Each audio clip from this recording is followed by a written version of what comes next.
Hubo un momento en la historia reciente donde manejar un Hammer era la declaración más poderosa que podías hacer sin decir una sola palabra.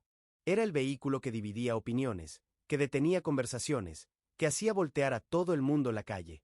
Y entonces, casi de la noche a la mañana, desapareció. No se fue lentamente. No tuvo una despedida digna. Simplemente dejó de existir. Y eso me parece una de las historias más fascinantes de los últimos 30 años. No solo porque habla de una marca de autos, sino porque habla de nosotros, de lo que queremos, de lo que admiramos, de lo que rechazamos, y de cómo todo eso puede cambiar en cuestión de años. Hoy vamos a recorrer juntos el ascenso y la caída del Hammer, desde sus orígenes militares hasta el momento en que General Motors apagó las luces para siempre. Y te prometo que al final de este video, no solo vas a entender qué le pasó a este vehículo, vas a entender algo mucho más profundo sobre el éxito, el exceso, y lo que pasa cuando una era termina y tú no te diste cuenta a tiempo. Quédate hasta el final, porque el último capítulo de esta historia tiene un giro que muy poca gente esperaba. Si alguna vez viste un Hammer en la calle y sentiste algo, lo que sea, admiración, envidia, rechazo, curiosidad, entonces ya sabes de lo que estoy hablando. Ese vehículo no te dejaba indiferente. Y eso, en el mundo de las marcas y la cultura, es exactamente lo que toda empresa quiere lograr. Pero hay algo interesante en esa reacción tan polarizada. Cuando algo genera tanto odio como admiración al mismo tiempo, generalmente significa que está tocando algo muy profundo en la gente. Algo que va más allá del producto en sí. Y con el Hammer, eso era absolutamente cierto. Porque el Hammer nunca fue solo un carro. Fue una actitud. Una declaración. Un símbolo. Y los símbolos son poderosos mientras el mundo les da poder. El problema es que el mundo cambia. Y los símbolos que no evolucionan se convierten en reliquias. Eso es exactamente lo que le pasó al Hammer. Pero para entender cómo cayó, primero hay que entender cómo nació. Y el origen de esta historia no está en un concesionario ni en una campaña de marketing. Está en el desierto, en la guerra, en la necesidad de sobrevivir. En la década de los 70, el ejército de los Estados Unidos necesitaba reemplazar su flota de vehículos militares con algo más moderno, más potente, más versátil. La respuesta fue el HMMW, pronunciado un B, una máquina diseñada para atravesar cualquier terreno, resistir cualquier condición climática, y cumplir cualquier misión en los ambientes más extremos del planeta. La empresa que lo fabricó se llamaba AM General. Y en 1983 ganaron un contrato de $1.000 millones con el ejército para producir miles de estos vehículos. El mundo lo vio en acción durante la Guerra del Golfo en los años 90. Las imágenes llegaron a todos los hogares. Vehículos cruzando el desierto a toda velocidad, transportando soldados, navegando por terrenos que ningún auto civil podría siquiera imaginar. Y la gente pensó algo muy simple pero muy poderoso. Ese vehículo no puede ser detenido. La percepción pública era extraordinariamente positiva. El UMB no era un vehículo de guerra en el imaginario colectivo. Era un vehículo de heroísmo, de protección, de fuerza al servicio de algo más grande. Y donde hay admiración, hay deseo. Y donde hay deseo, hay mercado. Fue Arnold Schwarzenegger quien hizo el puente entre esos dos mundos. El actor que en ese momento era el símbolo viviente del éxito vio uno de esos vehículos durante un rodaje militar y quedó completamente fascinado. Llamó a AM General y les preguntó directamente por qué no lo estaban vendiendo al público civil. La empresa escuchó, hicieron algunos ajustes básicos como agregar aire acondicionado y radio, y en 1992 lanzaron la versión civil. El primer Hammer de la historia fue vendido al propio Arnold Schwarzenegger. Pero las cosas no arrancaron de manera explosiva. El vehículo tenía problemas serios para el uso cotidiano. No tenía bolsas de aire. Era extraordinariamente grande. Consumía cantidades absurdas de gasolina. Y su precio era tan alto que limitaba el mercado a un grupo muy pequeño de compradores. En toda la década de los 90, AM General vendió menos de 10.000 Hammers en total. 10 años, menos de 10.000 unidades. Era el tipo de vehículo que generaba conversación, pero no necesariamente ventas. La gente lo admiraba desde lejos y luego se iba a comprar algo más razonable. Así llegamos a 1999. Y este año lo cambia todo. General Motors, en ese momento el fabricante de automóviles más grande del mundo, compró los derechos para comercializar y distribuir el Hammer. GM tenía algo que AM General nunca tuvo. Una red de distribución que llegaba a todos los rincones del país, presupuestos de marketing millonarios, y la capacidad de desarrollar nuevos modelos de manera más rápida y eficiente. Lo primero que hicieron fue renombrar el vehículo original como H1. Y luego lanzaron el H2. Más pequeño, más accesible en precio, más seguro. Y con el respaldo de uno de los gigantes de la industria automotriz. El resultado fue inmediato y explosivo. Las ventas se dispararon desde su lanzamiento en 2002. Las celebridades empezaron a comprarlo. Aparecía en películas, It really en is a videos beast, isn't it? The musicales, demand en has been programas de televisión. unbelievable. I have to El get one. H2 se convirtió en el accesorio definitivo del éxito en los primeros años de esa década. Hay un dato que ilustra perfectamente el nivel de penetración cultural que alcanzó el Hammer. LeBron James, cuando todavía era un adolescente en la preparatoria y ya era considerado el mejor prospecto de básquetbol del país, recibió un H2 de regalo de su madre para su cumpleaños número 18. La Asociación Atlética de su estado lo investigó porque las reglas de elegibilidad amateur prohibían a los atletas escolares recibir ciertos beneficios. El asunto casi le cuesta su camino hacia la NBA. El Hammer era tan presente en la cultura que hasta involucrarse con uno podía tener consecuencias serias. Luego vino el H3 en 2005. Más pequeño todavía, más barato todavía, diseñado para capturar a quienes querían la imagen del Hammer sin el tamaño del H2. Las ventas volvieron a subir. Y en 2006 el Hammer alcanzó su pico histórico con más de 70.000 vehículos vendidos en un solo año. 70.000.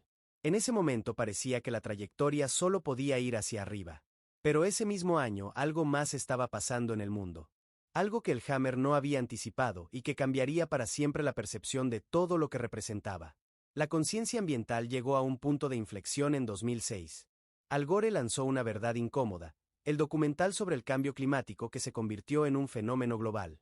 Los autos híbridos dejaron de ser una rareza y se convirtieron en símbolo de responsabilidad. El Toyota Prius era el nuevo objeto de deseo para una generación que empezaba a cuestionar el consumo desmedido.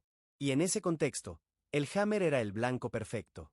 El H2 pesaba aproximadamente 3 toneladas. Era tan pesado que la Agencia de Protección Ambiental de los Estados Unidos ni siquiera lo clasificaba oficialmente en términos de eficiencia de combustible porque los vehículos de ese peso estaban exentos de esas regulaciones. Pero los estimados no oficiales lo ubicaban en apenas 10 millas por galón en ciudad. 10 millas por galón. En una época donde la conversación sobre el medio ambiente estaba en su punto más alto. El Hammer no solo era ineficiente. Se convirtió en el símbolo de la ineficiencia. Cada vez que alguien quería hablar de exceso o desperdicio, el Hammer era el ejemplo que aparecía primero. En 2003 ya había protestas organizadas frente a concesionarios en varias ciudades. Ese mismo año, 20 vehículos H2 fueron incendiados deliberadamente en un lote de ventas en California. Fueron actos de vandalismo, claros y condenables. Pero también fueron una señal de hasta qué punto el Hammer había dejado de ser un símbolo aspiracional para convertirse en un símbolo de todo lo que ciertos grupos rechazaban. Y entonces llegó el golpe económico. Entre 2002 y 2008, el precio promedio de un galón de gasolina en los Estados Unidos se más que duplicó. Llenar el tanque de un Hammer pasó de ser un gasto considerable a ser algo prácticamente insostenible para la mayoría. Y la recesión económica de 2008 hizo que los ingresos cayeran para millones de familias. De repente el Hammer no era solo ambientalmente cuestionable, era económicamente irresponsable. El propio Arnold Schwarzenegger, quien había sido durante años el embajador número 1 de la marca, empezó a distanciarse públicamente. Durante su campaña para gobernador de California, prometió transformar uno de sus Hammers para que funcionara con hidrógeno. Y cumplió. Trabajó con GM para desarrollar un prototipo real. Pero el prototipo necesitaba recargar combustible cada 80 kilómetros. Prácticamente inútil para cualquier uso real. Con el tiempo Arnold vendió 4 de sus 7 Hammers. Luego más. El hombre que esencialmente creó la demanda para que ese vehículo existiera en el mercado civil ya no quería ser visto manejando uno. Cuando tu mayor defensor empieza a alejarse de ti, es una señal que no puedes ignorar. Las ventas cayeron en 2007. Siguieron cayendo en 2008. Para ese entonces General Motors ya estaba buscando activamente a alguien que comprara la marca. En 2009 llegó un comprador, una empresa china especializada en maquinaria pesada. El trato avanzó. Parecía que la marca podría sobrevivir bajo una nueva bandera. Pero el gobierno chino no aprobó la transacción. Y sin ese comprador no había plan alternativo. En mayo de 2010, General Motors anunció oficialmente el cierre del Hammer. La producción se detuvo. Los concesionarios cerraron. La marca fue discontinuada. Un artículo de la época lo describió de manera dura pero precisa. Dijo que GM estaba cerrando su icónica pero empañada marca Hammer. Icónica pero empañada. Esas dos palabras juntas cuentan toda la historia. 20 años. 70.000 ventas en su mejor momento. Y luego silencio.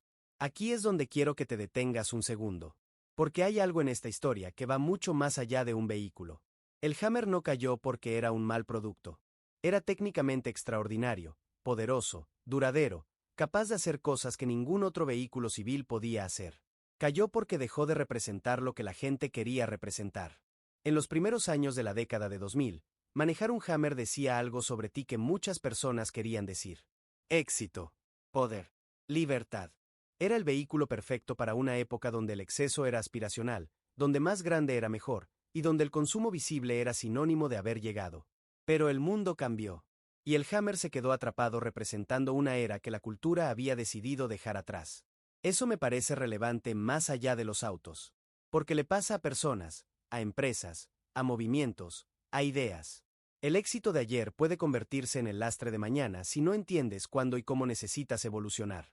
No porque lo que eras fuera malo, sino porque el contexto cambió y lo que funcionaba antes ya no funciona ahora. El Hammer capturó perfectamente un momento en el tiempo. Y desapareció con él. Si este video te hizo reflexionar sobre algo más grande que un carro, suscríbete. No por mí, sino por ti.